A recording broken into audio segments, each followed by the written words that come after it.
Welcome to the deep dive. Um, have you ever had your boundaries tested by someone trying to stretch, as the old saying goes, just an inch into a mile? Oh, absolutely. You know the type. Right, someone who pushes right up against your limits, maybe with a smile or a innocent excuse. Just to see if the fence is actually electrified. Exactly. So if you are nodding along right now, you are going to find today's topic incredibly compelling. Today, we're exploring a really fascinating stack of materials centered around a conceptual music album called The Bad List. It is such a dense, powerful collection of information. It really is. And our sources for this deep dive include the lyrics to 10 distinct tracks from the album, and in-depth analysis from a show called Reclaiming You Writer's Room, which is hosted by Ti-Fi. And there's also a really intriguing, gritty photograph of a handwritten notebook logging 10 different archetypes of abusers. Yeah, that visual is striking. But our mission today is to unpack the psychological architecture of boundary setting and the survival tactics used against toxic archetypes, using this album as our guide. It really functions as a masterclass in behavioral analysis, wrapped entirely in a musical format. Right. But before we get into the breakdown, we do need to share a mandatory and very important disclaimer regarding the nature of these sources. Yeah, this is crucial. The subject matter we are covering today delves directly into the adult industry, sex work, and intense interpersonal abuse. We want to make it completely clear to you, the listener, that we are impartially reporting on the content provided in these sources. Exactly. We are not taking sides. Right. Nor are we endorsing the viewpoints, lifestyles, or politically charged aspects of the source material. We are simply trying to convey the ideas and the psychological concepts contained within the original sources. And to add context to that, Ti-Fi's own explicit disclaimer from the Reclaiming You analysis makes it very clear that the narratives in the album are fictional. Yes, important point. They are not based on specific real-world individuals or literal events. Instead, they serve as a conceptual artistic framework designed to highlight a very real, very urgent societal mechanism. Which is the necessity of support networks and boundary setting in environments that, well, frequently attempt to strip individuals of their safety. Precisely. Okay, let's unpack this. Starting with the visual source we have, which is honestly arresting. It's an image labeled IMG8774.jpg, showing a rugged, tape-prepared notebook. It looks like it's been through a war. It really does. The edges are frayed, there's a literal strip of silver duct tape holding the binding together on the left side, and there's a faded coffee stain overlapping the top right corner. Adds to the grit. Yeah.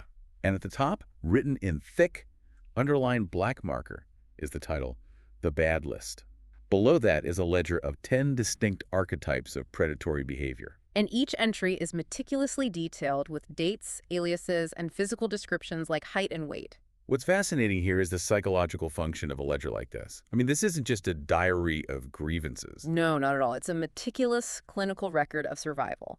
Look at how the data is logged. You have an entry listing an alias Mark T at 5'11", 200 pounds. Or another listing Rick at 6'2", 220 pounds. Right.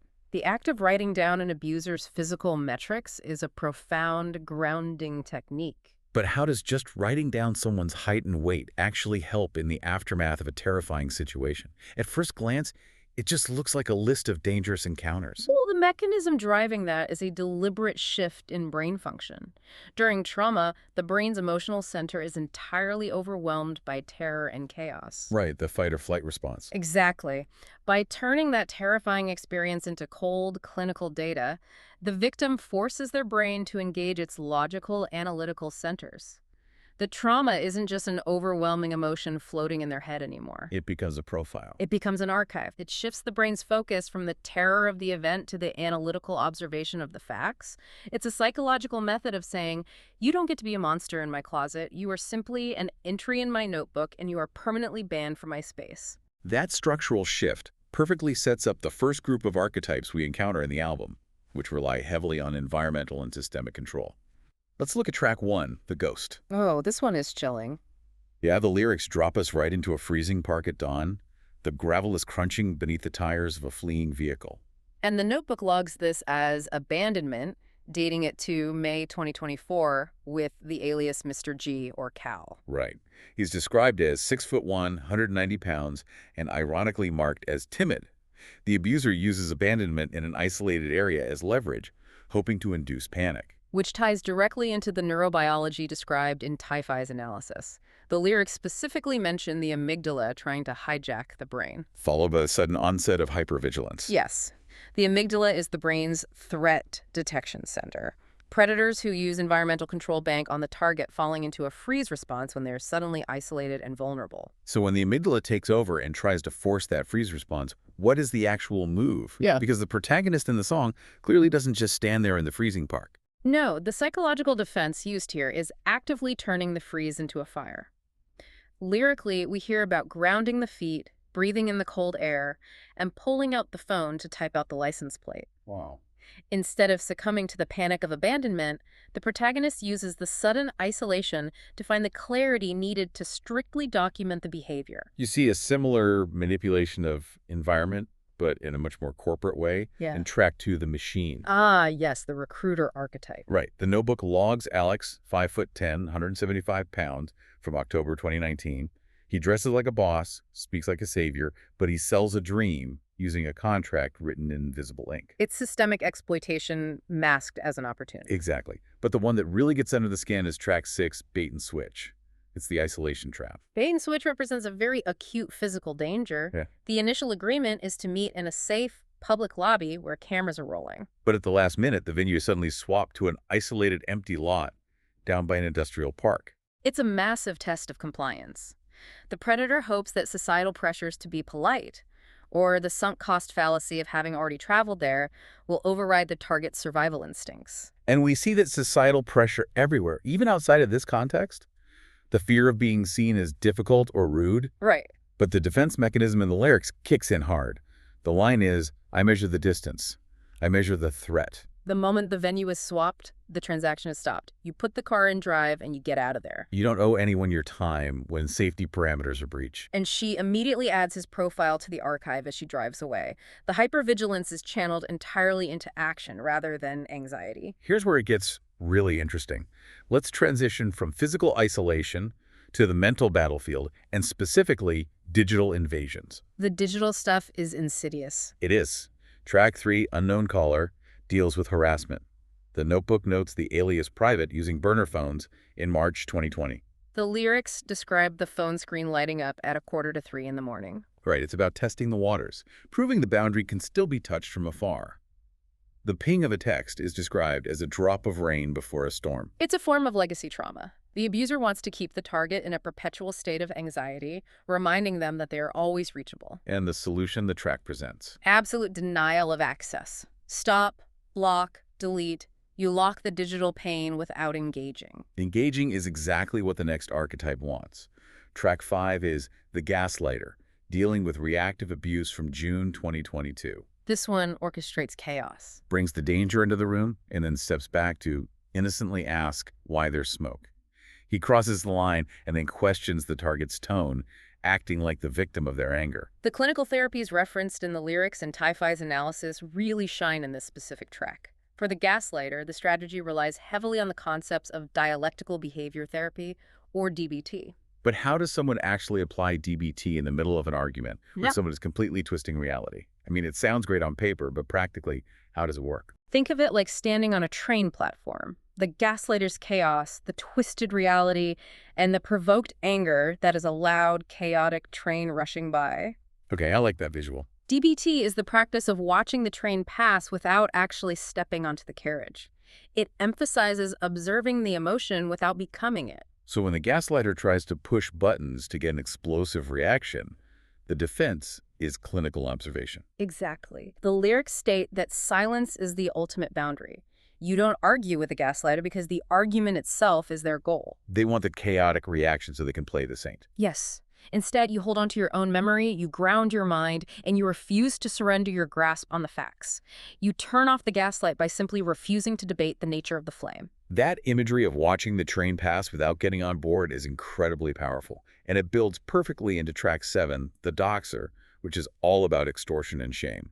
The notebook logs this one as Coward from July 2027. He digs through digital footprints to find the target's real government name and day job, threatening to ruin their civilian life with screenshots. It's an attempt to ransom a piece of their soul. The defense here is a brilliant application of exposure therapy. The doxer's entire leverage is based on a single assumption that the target lives in absolute terror of being exposed. The lyrics in this track are arguably the most triumphant on the album. The protagonist says, "The shame is a ghost that I already fought. The moment the threat leaves his venomous tongue, that is the moment his leverage is done." Exposure therapy involves willingly facing the worst-case scenario. The protagonist realizes that holding onto the secret was a massive cognitive load. It was exhausting. So the psychological twist here is recognizing that the blackmailer's power drops to absolute zero the exact second the target stops caring about the exposure. Exactly. By accepting the truth of who they are, stepping into the light and looking the blackmailer in the eye, the doxer is completely stripped of their weapon. They are holding a ransom note for something the target is giving away for free. It's absolute ownership of the self. Moving into the next section of the album, we encounter the individuals who don't necessarily threaten you overtly, but they constantly test the fences. Track 4 is The Boundary Pusher. Categorized as coercion. The Notebook lists Mark T. from November 2021, 5'11", 200 pounds. This is the guy who walks in with a practiced smile and weaponized charm, trying to stretch an inch to a mile. His favorite excuse is, oh, I forgot. We've all met a version of this person. Right. Maybe not in this extreme context, but the coworker who constantly pushes deadlines or crosses professional lines and plays dumb just to see what they can get away with. It's a deliberate testing to see if the fence is electrified. They want to gauge your baseline of compliance. The psychological tool deployed against this in the album is cognitive behavioral therapy, or CBT. But how does that actually work when you're face-to-face with someone deploying weaponized charm? It's one thing to say you won't be coerced, but the lyrics mention that your nervous system actually remembers the subtle coercion that can drag you down. Your body's probably screaming at you to just go along to keep the peace. Right. Well, CBT helps in actively rewiring the brain to hold the line despite what the nervous system is feeling in the moment. The protagonist describes building a fence out of iron and grief. The abuser expects a soft voice or polite demeanor to indicate a weak will. The defense, however, is absolute rigidity in the established rules. The lyrics declare, I don't offer waivers and bring no relief. You separate the person's charm from the person's actions. You see a very similar, yet even more insidious behavior in Track 8, The Saboteur. This is protocol interference logged in January 2023. This archetype uses subtle malice. He casually moves a purse when she's looking away. He places a towel right over the phone screen. He sighs and acts offended when the safety check-in timer goes off, whispering about staying completely present. If we connect this to the bigger picture, this is about recognizing that safety isn't a suggestion, it's a rigid requirement. The saboteur uses therapeutic, New Age language to mask predatory intent. He tries to dismantle her lifelines quietly, framing it as a desire for deeper connection. And the response is immediate and uncompromising. She turns her back, speaks clearly into the phone to confirm her location, and doesn't apologize or make herself small. The moment he hides her phone from view, she cuts the time short and adds him to the file. Anyone interfering with a safety protocol is instantly classified as a threat. Anomalies in safety routines are never just accidents, they are tests. Failing that test by letting it slide means you've shown the predator where your armor is weak. Immediate extraction is the only correct response. Which brings us to the most visceral threats on the list: direct confrontation, intimidation, and violence. Track 9 is Nickel and Dimer. The Notebook lists cheap from August 2023. The agreement was made, but once inside, the energy turns. He uses his physical size to block the doorway, puffs up his chest, and pulls out a fraction of the agreed-upon cash. He's aggressively renegotiating, hoping the physical trapping will force compliance just to escape the room. In a situation like that, the amygdala is screaming to freeze or flee. The survival mechanics detailed here require profound discipline. In these moments of acute physical intimidation, the immediate requirement is clinical detachment. Emotional processing has to wait. The defense against the nickel and dimer is to stand completely still, maintain an unbothered deadpan face, and absolutely refuse to shrink. By staring at the hand holding the short cash and pointing to the strict conditions already set, the target exerts ultimate power. The cowardice of the intimidation often crumbles when met with absolute fearlessness. You just count the cash, walk to the door, and add his physical coercion to the bad list. And then, finally, we reach Track 10, The Aggressor. Logged as December 2023, Rick, 6'2", 220 pounds. The theme here is violence and survive. The mask slips entirely. The temperature in the room drops. Unprovoked hostility fills the air and safety is verbally and physically breached. This is the final red line. The abuser wants a reaction. He wants the target to break or fight back on his So terms. what's the strategy? The defense strategy detailed here is quiet de-escalation. You don't argue back, you don't start a fight or mirror the hate, because doing so escalates the danger. You nod, you breathe, you softly agree, while slowly and methodically creating distance to get to the door. There's a lyric there, I'm managing danger and managing flight. That gave me actual chills reading it. It's purely tactical survival. You lock the deadbolt once you're out in the hall. Only then, when the physical danger is contained, do you let the adrenaline crash. But even in the aftermath, the very first thing the protagonist does is pull out the notebook and document the sudden aggression, instantly setting a permanent boundary. The perimeter remains iron. Exactly. So what does this all mean? If you're listening to this, why should you care about the deep dive into this specific, fictionalized concept album? It's a fair question. While these tracks examine the extreme edges of the adult industry and survival within it, the core mechanics we've discussed are deeply applicable to everyday life.